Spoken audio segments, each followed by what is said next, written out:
Welcome back to the High Ticket AI Systems Podcast. Everyone, please welcome the one and only Mr. Carl Willis. Carl, welcome to the show, my friend. How you doing today? I'm doing great. Thanks for having me, Jordan. Absolutely. We're happy to have you. Now, for those of us that are unfamiliar with the name or even the brand, can you please give us a high-level overview of what the company does and who you guys best serve? Yeah, certainly. So I am the CEO and founder of Simplicity Marketing based in Wichita, Kansas. And most people aren't familiar with Simplicity Marketing. Most people know us through our forward-facing brands, remodeling marketing team, and agent branding and marketing. And so that's how most people would know me or the brands of Simplicity Marketing. Gotcha. And what would you say you guys do on the simplicity marketing side of things? Yeah, so we service business to business, and we've selected two verticals that are really our favorite playgrounds. One is the home construction and remodeling vertical. The other is local insurance agents, primarily in the property and casualty space. Gotcha. Okay. For the marketing, for the B2B marketing side of things, I was checking out the website. Looks like you guys are heavily involved in AI right now. Very much. That's the centerpiece of what we do, and that's been really our forte for about the last 3 years. Gotcha. Looks like AI SEO, lowering your cost per click, even cost per conversion with the help of AI. Because AI SEO is like so new. How would you describe that to someone hearing about it for the first time? Well, it really goes beyond that. So I like to, I'm a storyteller.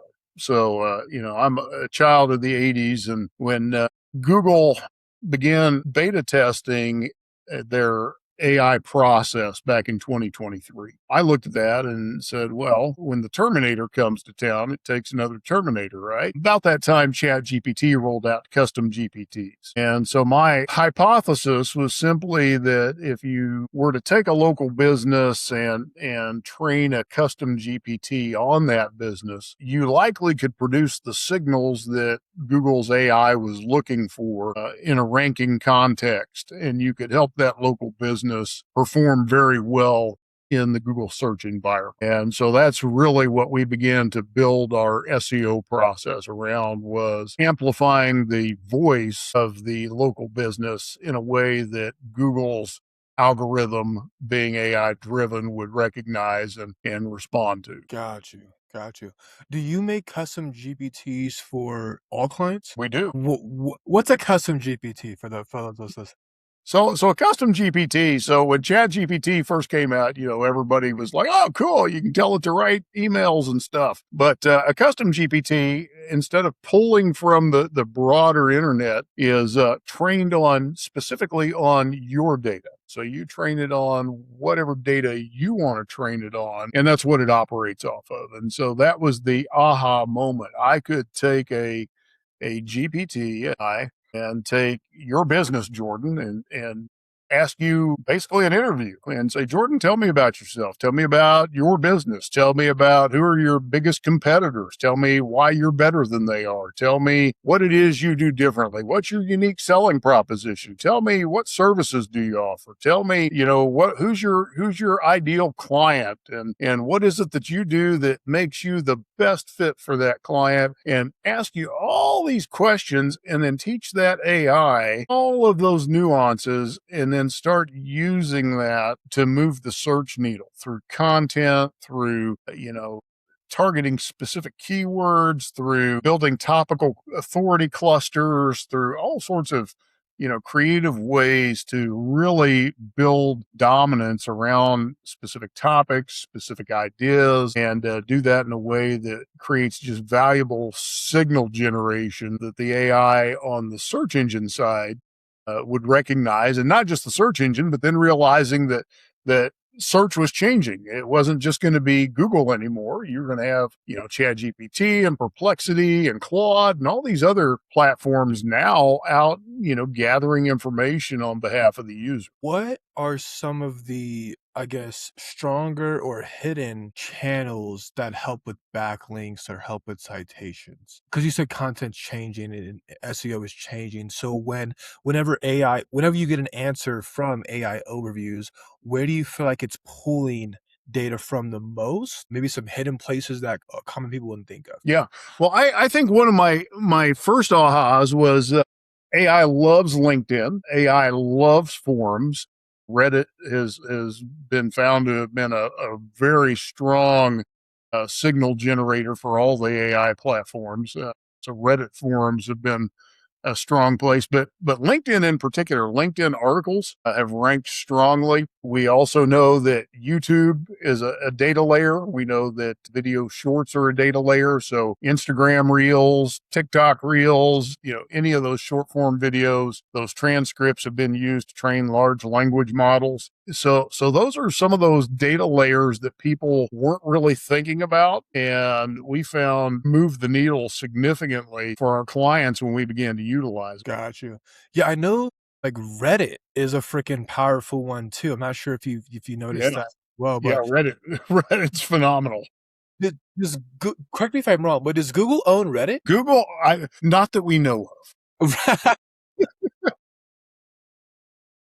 You might think that way though, because like Reddit this, Reddit that, Reddit this, Reddit that, we go all over the damn place. Okay, cool. Yeah, yeah, not that we're aware of, but that doesn't mean anything.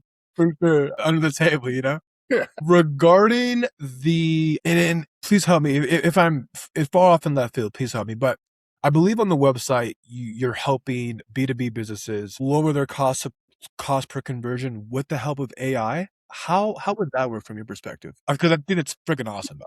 So one of the things that we do is back to the Terminator analogy is Google's algorithm works in Google's favor. No doubt about it. So one of my favorite conversations with our clients is there are these Google reps that call anybody who is advertising with Google. And they call all the time helping to optimize your Google ad account. And I use that term loosely. What they're really helping you do is spend more money. And so we use our AI to the easiest way to describe it is look at the seams in the algorithm. Where are the hidden opportunities in that advertising auction algorithm that we can utilize to help lower those costs? Where are those little hidden places that may be overlooked, that may not be getting utilized, where we can be placing bids or we can be targeting that maybe other advertisers are not taking advantage of, that allow us to lower those acquisition costs? Maybe we need to be bidding at some times that are active that other advertisers aren't paying attention to. And it's just by having our AI study the algorithm, studying the activity, studying the search trends, and just analyzing that data and then making adjustments based on those findings. Got you. No, that's really neat. Really neat. Very interesting. I like how you said that they call you to help you optimize your campaign, but really they're trying to get you to spend more money. That is so freaking true. Kind of a change of direction. You also help on the insurance side of things, right? I believe in our first call, you own an insurance agency, also have a marketing agency on behalf of insurance companies, We or do. so both of those are correct? Yeah, yeah. So one of Agent Branding and Marketing is one of our brands, and we serve as insurance agents. Got you. PNC? PNC primarily, yeah. Is that not globally, nationally, or Yeah, yeah, that's national. for the type of I assume you're running ads on behalf of insurance companies? Made for many of them, yes. Many of them. Are you split testing between static ads and video ads, or primarily just static? We do both. We do both. And kind of the Jordan, the big thing there. So I'll give you a great, scenario here. So a lot of our clients in that particular agency are captive. So they're working under a national brand.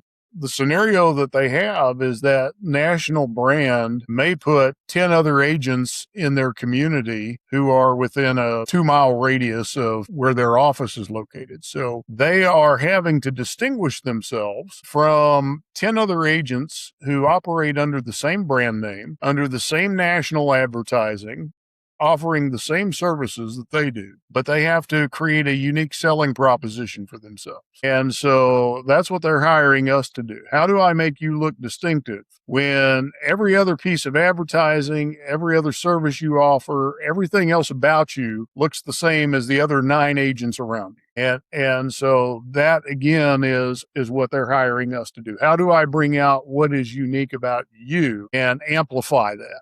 Well, I have to ask, how does one go about that, especially in Well, conversations? that's where I have to get to know you. So I have to get to know Jordan. What makes Jordan tick? Why would I do business with Jordan? What makes you unique? Because at the end of the day, people do business with those they know, like, and trust. And so the national advertising may have convinced me to consider that brand. But now I have to decide the personality contest. Who do I like? Who do I resonate with? Who gets me? Because that's who I'm going to work with day to day. And that's the competition. I call it the ground game that I have to help that agent win. I have to help them win the ground game. And so, let's take our conversation today. So, I'm looking at your bookshelf. I see a couple of books behind you. Well, I've read a couple of those, so that's my initial point of connection with you. So those are the kinds of things that I have to amplify. I have to help leverage in that agent's arsenal to make them win the contest so that they don't disappear into the corporate fog and look like everybody else. I think what you said about people do business with people they know, like, and trust. I come from a very transactional based selling. I did door to door. I sold solar, where it's essentially a 1 day close or a 1 call close. I thought to myself, there has to be a better way to make money than banging on freaking doors like cavemen, right? So then I founded the agency going on 7 years now. And so if you're selling lower ticket items, I think it can be transactional, but even then, it doesn't convert as well as actually building a relationship, actually asking really strategic questions so they can view you as the expert, which leads into a relationship. It took me, I don't know, man, like quite some time, like 2.5, 3 years to really put the person first and put the sale second. And once I did that, I took all the pressure off myself when it came to selling. Because I think you could probably relate to this, or you know what I'm talking about. When you have commission breath, you just sound like a salesman. It's like, dude, shut up, leave me alone. I don't want to talk to you. I don't care what you're selling, dude. Get away from me. But if you actually come from a place of like genuine human curiosity, like just a freaking human being, I think conversations are much more easier, or just much easier. So yeah, just piggybacking off what you said. People do business with people they know, like, and trust. So be that person that they can know, like, and trust, not a salesman. Exactly. Yeah, and I'm a fan, Jordan, of attraction marketing. So you put out your expertise, you be the authority in your field, and the right people will just come to you. It's magnetic. They will resonate with who you are. They'll raise their hand and say, "Here I am." What do you need from me? In fact, I just got off of a sales call before I jumped on with you, and he was looking for an AI expert in the remodeling field to take over his marketing. He's been talking to marketing companies, but he needed somebody specialized in his vertical, but specifically who gets AI, because that's the direction he wants to go. Well, what did he do? He went out to ChatGPT and asked ChatGPT, who's the AI expert in the remodeling field that does marketing. Here he is, and we had a great conversation. And so when it was time to close, it was a matter of saying, here's what I charge. This is what our company charges. Take it or leave it. And that's the great thing. The sales resistance comes down because you've already positioned yourself. And so it's a matter of people have already made the decision. I want to work with you. And so you're not having to sell per se. It really is more of a conversation of, do we resonate? Because they've already decided. That is so true. That is so true. I think, well, I want to say so many things. Number one is when someone else, like a third party thing, says that you're the expert, that weighs so much more than I'm the expert, Carl. You just have to believe me. You know what I mean? But if YouTube says it, if ChatGPT is any LLM out there says, no, Carl Willis is the guy. Like, you should listen to him. It's like, I'm trusting AI. Carl's the guy. Like, okay, cool. And second thing, piggybacking off of they come to the call already sold. I think that is so freaking true. I think most of them are nice and they listen to what you have to say, but in the back of their mind, they're like, I'm definitely not buying today. I just want more information. And it's not that it's unfair, but it's like the salesperson's like, they have a job to do. and the prospect, they have a job to do that's not to buy, or else they go against their own word. So it's kind of like this playful tango that they're doing on the call. I don't know where I'm going with that, but I know for a fact I have experienced that because I've been in the prospect shoes where it's like, man, I own a business. I know you have a job to do. I'm just not buying today.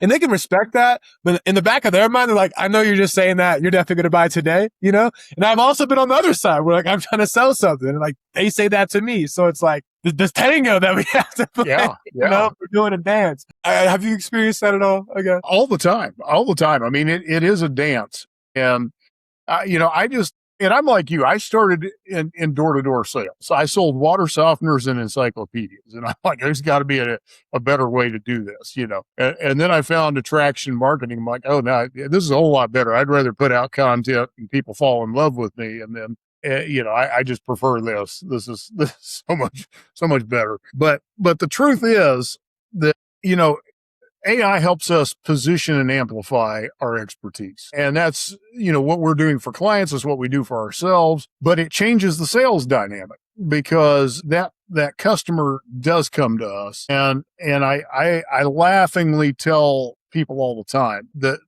the prospect that I almost don't like is the one that just clicked the ad, showed up on my calendar and is like, now tell me what you guys do. I almost want to kick them back into the field and say, no, go spend about 6 months in our funnel and then come back because you haven't bought into us yet. You don't have a clue who we are.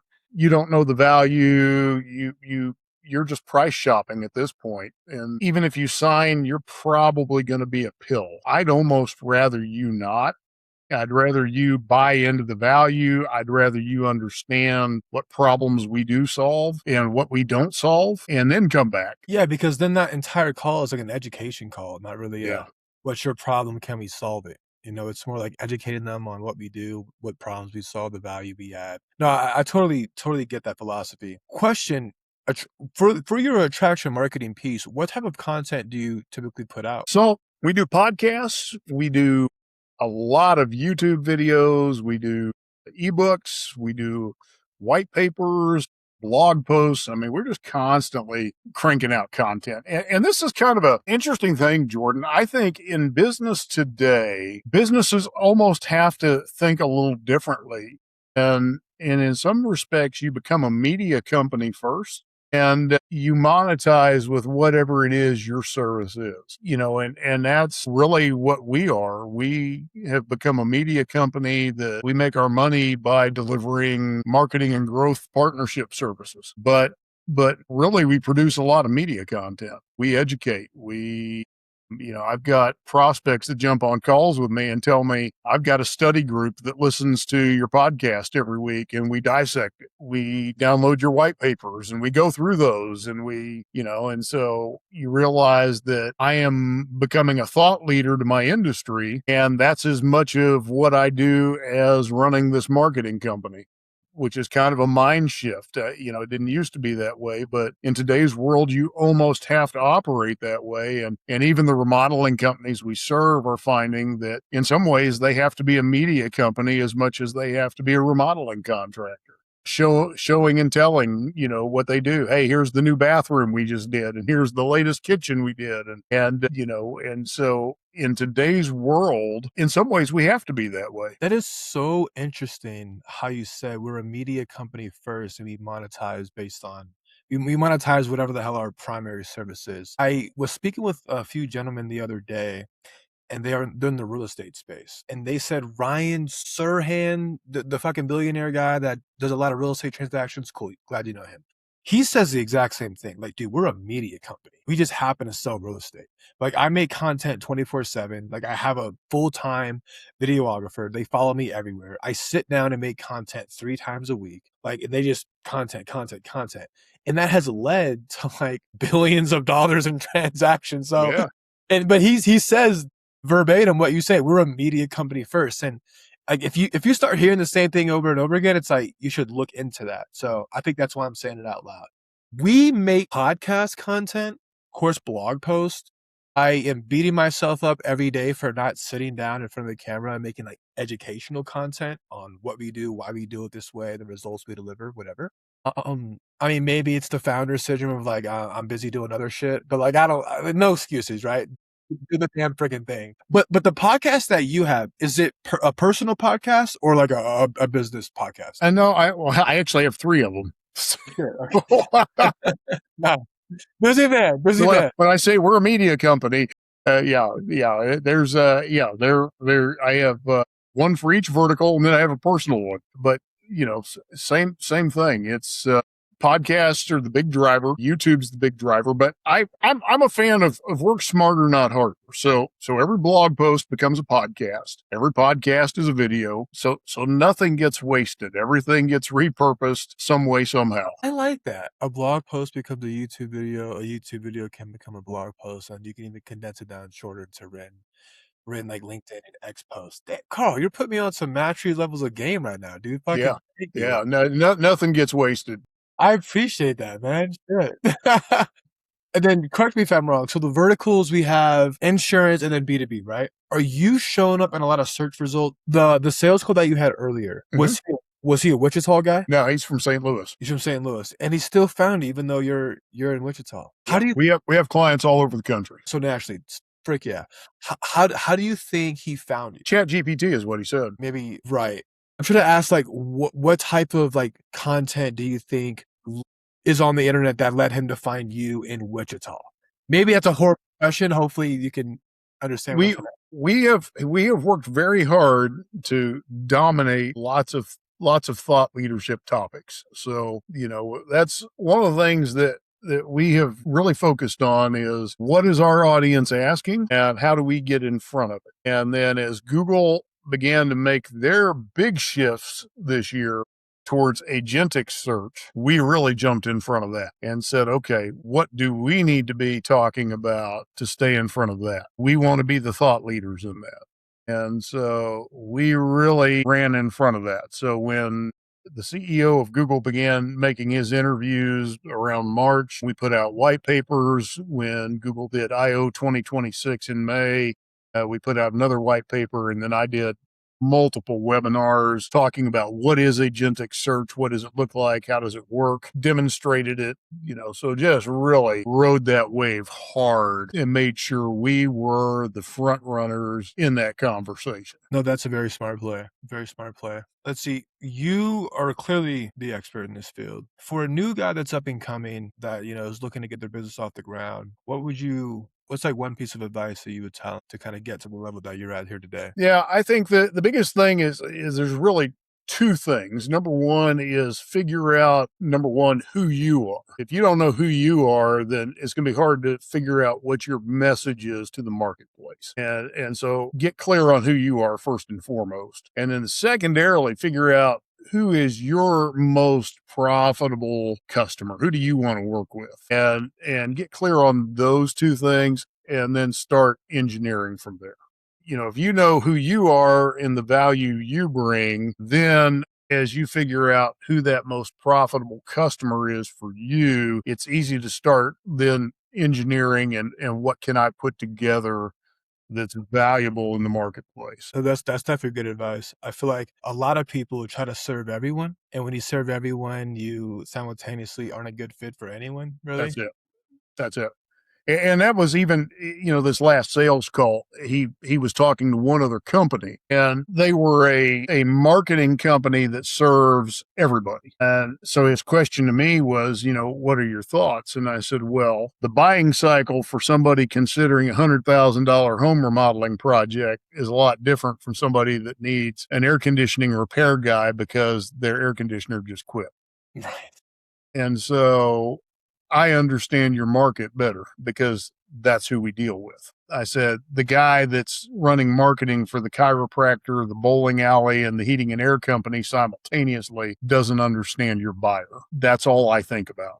And so there's a difference. And so, that made sense to him. And just those little things give competitive advantages. Absolutely. We have the former CMO of Taco Bell and fucking eBay, really, really like legend in the marketing space, Kip Knight. And he said, your marketing and your positioning in the marketplace is A1 spot on when the prospect says, you had me at hello. Basically what that means is they read your website and it's like this, they are so defined as to who they help and how they help them that this is exactly what I was looking for. I just now found you guys. Like, That's it. and when you're so specialized and like have a really defined process, you are the go-to expert. And when you're the go-to expert, you can 5x, 10x price overnight because where else are they going to go? You know? That's it. That's it. I mean, it makes all the difference in the world. And I'm telling guys all the time. I said, I understand your buyer, and you do too. I said, your Susie homeowner is sitting on her toilet at 7 a.m. scrolling Pinterest looking for bathroom remodeling ideas. And they start laughing. And I said, I get that. You get that. I said, but the guy, marketing the bowling alley, he doesn't get that. No, right. Carl, it's been a pleasure having you on, my man. If they wanted to learn more about AI and your services, where can they find you? Yeah, probably the easiest thing to do is go to simplicitymarketingllc.com, or you can connect with me on LinkedIn, and you can find me, Carl Willis. I'm easy to find. Yes, sir. Carl, thanks again for hopping on, man. Audience, till next time. Hey, thanks, Jordan.